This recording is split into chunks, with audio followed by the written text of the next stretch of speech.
It is in the nature of being slave broken and domesticated to view the vision of African liberation as unreal and impossible. This is because the slave broken mentality degenerated to become a chronic disease. But over time, the ex-slave adapted to the disease until it became normal. This disease is best described as satisfaction with inferiority. Satisfaction with inferiority. Satisfaction with inferiority.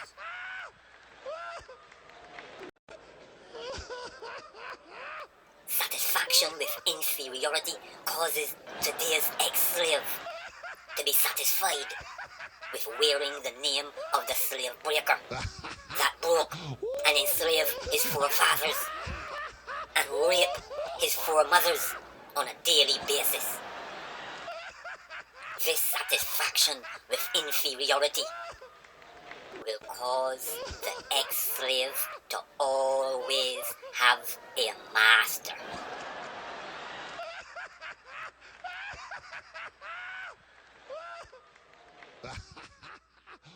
Now, I have been listening to you with all this black talk. But what you have to understand is that it is just not practical to be too black.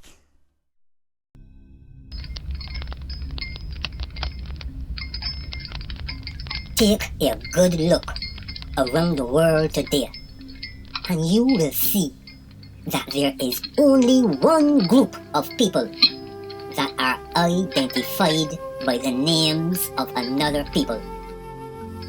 We are talking about today's ex-slaves, who are the drained offspring of centuries of cruel slave breaking, brutal subjugation, and long domestication.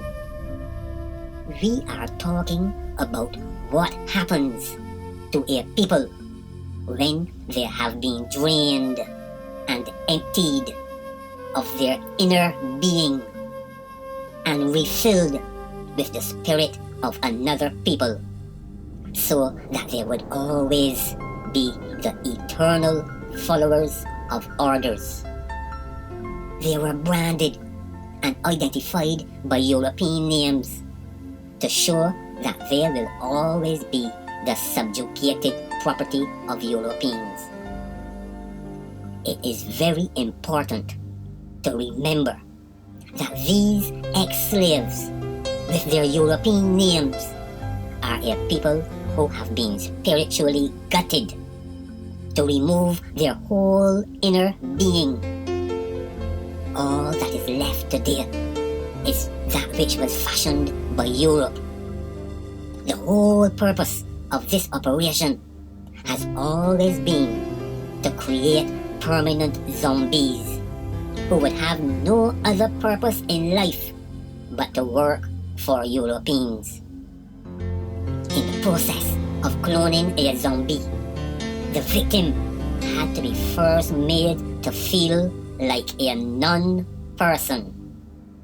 A non-person. That is why his name, his history, and his origins had to be completely erased from his memory. And he had to be branded with a European name to show that the white man is his God, his master, his discoverer, and his creator.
is why his name, his history, and his origins had to be completely erased from his memory, and he had to be branded with a European name to show that the white man is his God, his master, his discoverer, and his creator.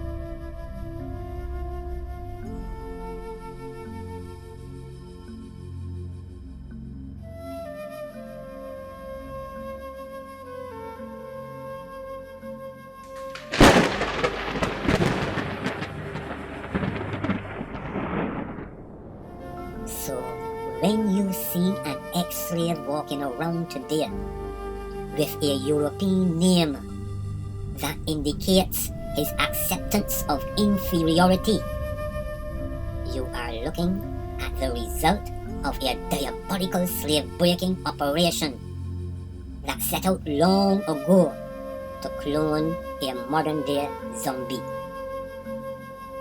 Do you think it is an accident that most ex-slaves today act as if they have been drained of the will to resist and have therefore accepted the slave names that were branded on them by Europeans? Do you think it is just a coincidence that today's ex-slave is still a lifelong servant of Europeans? As time progressed and the results of this diabolical slave-breaking operation became normal, the victims became the secret laughingstock of the whole world.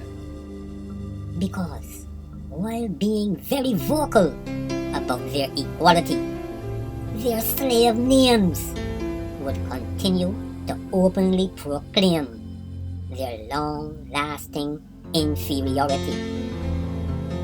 But the stupor of long domestication and slave breaking that created today's Negro is like a drug that keeps the ex-slave stuck in inferiority mode with no will to break free from its grip. So even when the ex-slave knows the truth, more often than not, he is too glued to long slave habit and long slave custom to muster the willpower to break the spell of domestication and engage in the vital task of self-reparations. The hardest thing for a broken and domesticated creature to do is to change the patterns of behavior that were beaten and engraved into its mind with the use of torture and brutality. After that creature has been captured, broken, and domesticated, it will cling to the name the slave breaker has given it, and it will not stray from the thought patterns that have been beaten into its mind. That is the nature of domestication. That is why, in the process of African reawakening, it is of paramount importance to study and address the effects of this deeply transformative and soul-destroying ordeal that is historically known as the slave-breaking process. Only then will today's ex-slave come to realize that the person that he thinks is himself is really not himself. That self that he claims is himself is really an outcome of a long domestication process, demonstrating the stupor that can engulf a people when they have been robbed, broken, and domesticated by the habitual invaders and slave traders of Europe. That self that he thinks is himself is really the zombie doll that was created by Europeans to work for Europeans. When the logic of African liberation is fully comprehended, the ex-slave will see that breaking the spell of the name that he got in slave breaking is a necessary step to breaking free from the inferiority role that has been assigned to him in history.